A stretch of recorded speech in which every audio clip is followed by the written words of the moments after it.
자, 이번엔 국가정보원 얘기를 해보겠습니다. 많은 사람이 궁금합니다. 이 지경이 될 때까지 국가정보원은 뭐 했냐? 글쎄요. 이곳에 들이온 최순실의 그림자 때문일까요? 관련된 얘기 지금부터 나눠보겠습니다. 부장욱 차장. 네.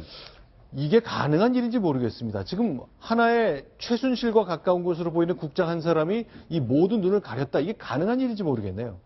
글쎄요, 이거 역시도 이 검찰의 수사를 통해서 밝혀져야 될 일인데요. 네. 그러니까 이제 가장 좀 이해가 안 되는 대목이 우리나라 국가기관 중에 그 상명하복이 엄격하기로 유명한 기관이 몇 개 있는데 네. 그 중에 하나가 검찰이고 또 하나가 이 국가정보원이거든요. 네. 상명하복으로 또 음지에서 일하면서 이 양지를 지향한다고 하는 우리나라의 어떤 비밀 결사 같은 조직인데 정보기관인데 그런 조직의 국장이 그 자신의 직속 상관인 차장과 그 수장인 국정원장을 제치고 네. 민정수석에게 직접 보고를 했다라는 믿을 수 없는 보도가 나왔는데요. 네. 만약에 그런 일이 있었다라면 이건 국정원의 어떤 기강이 크게 무너지고 훼손됐다라는 하나의 사례가 아닌가 싶습니다. 그런데 이렇게 국정원 국장이면 이제 1급 공무원이라 실무자로서 그야말로 그 최고 책임자급인데 우병우 수석한테 갑자기 줄 수는 없잖아요. 무슨 인연이 있는 겁니까?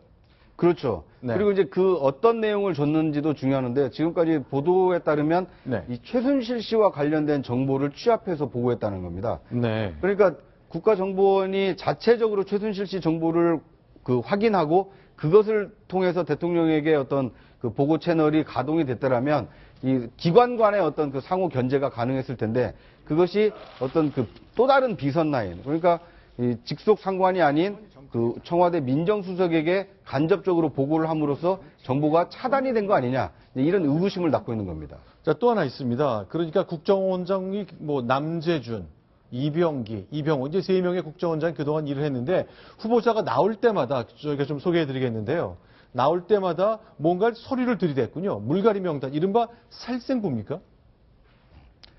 그러니까 이제 인사청문회를 하지 않습니까? 국정원장은. 네. 그런데 인사청문을 준비하는 그 준비팀으로 이 추모 국장이 늘 일을 했다고 하는데요. 네. 인사청문 자료라고 하면서 건네준 문건이 이 국정원 직원 중에 물갈이를 해야 될 명단입니다. 라고 하면서 건넸다는 겁니다. 네. 이 건넨 문건을 건네받은 그 국정원장 후보자가 도대체 무슨 일을 하는 거냐? 라고 하면서 이제 버럭 화를 냈다고 하는데요.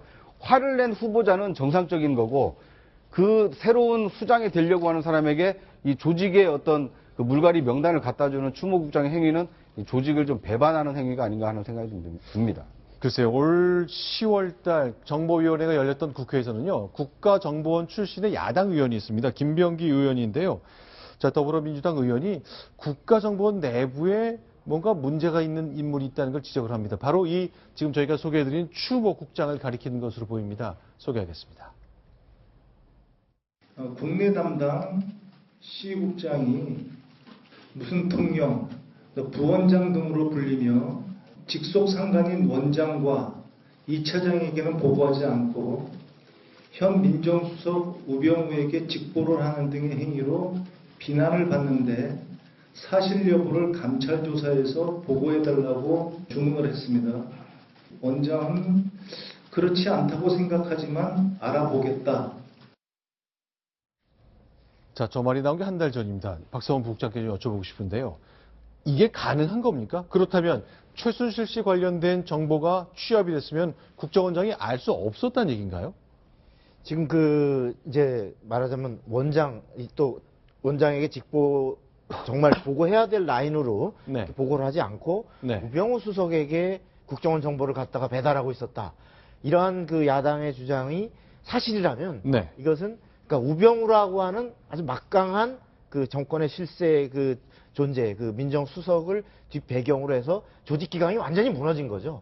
근데 이병호 원장으로서는 지금 저 자체를 인정할 수는 없지만 네. 알아보겠다라고 했는데 알아본 이후에 네. 어떠한 판단을 했으며 어떠한 네. 조치가 이루어졌는지 아마 이런 부분이 우리 시청자들이 네. 굉장히 궁금히 여기는 대목일 것 같고요. 네. 저러한 것들이 그 사실관계가 어떻게 밝혀졌는지가 아마 다음번 네. 정보위가 열릴 경우에 네. 다시 그 이병호 원장이 야당 의원들의 추궁을 받게 될 이런 상황 같습니다.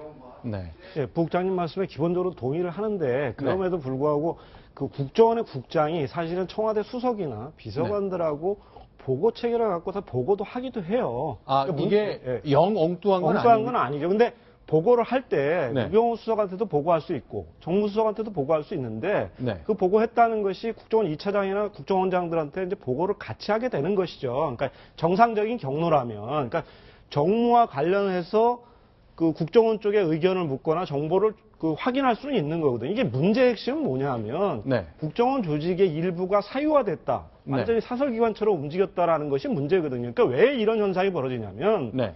보통 대통령 선거를 치르는 과정에서 보통 그 대통령 선거 캠프에서는 고급 정보를 접근하려고 하는 그런 유혹을 느끼지 않겠습니까? 네. 근데 그런 한 축이 있고 또 다른 한편에서는 국정원 쪽에서는 어떤 출세에 줄을 대보려고 하는 흐름들이 생긴다는 거죠. 근데 네. 불가피하게 그래서 이제 형성된 일인데 사실은 대통령이 이걸 끊어줬어야 되는 거죠. 그러니까 네. 대통령이 자기 인사를 통해서 국정원장과 1차장, 2차장 인사를 통해서 거기에 힘을 실어주면서 정상적으로 됐다면 설사 이렇게 우병우 수석이나 정무수석한테 보고를 하더라도 네. 정상적으로 1차장한테도 보고도 하고 국정원장한테도 보고하고 청와대하고 이렇게 소통하고 있습니다. 이렇게 해야 되는데 감출 것이 있었어요. 그 감출 것이 뭐냐면 최순실 관련 사항을 감춰야 되니까 저렇게 윗보고들은 다 국정원 라인에 개선 라인의 보고들은 자르고 민정 라인으로 직보하는 그래서 네. 뭔가 감췄던 거죠. 그게 가장 큰 문제라는 겁니다. 그럼 박성호 부국장께 여쭤보고 싶은데 그렇다면 이병호 국정원장은 국가정보기관의 수장으로서 최순실 씨의 국정 개입이나 농단을 몰랐을 가능성. 그러니 대통령께 보고하면서 이건 문제가 있으니 좀 주의를 하셔야 되겠습니다라는 말을 할 수가 없었을 수도 있겠네요. 그렇죠. 지금 저런 사안에 특히 최순실 씨 관련한 정보를 우병우 민정수석에게만 보고하고 자기 윗선인 지금 최윤수 2차장, 네. 이병호 국정원장에게 보고가 이루어지지 않았다면 네. 당연히 이쪽 그 원장 라인에서는 상황을 파악하지 못하고 있고 네. 이런 상황에서 완전히 겉도는 그 밑에 조직이 따로 도는 이런 상황이 빚어질 수도 있었다는 거죠.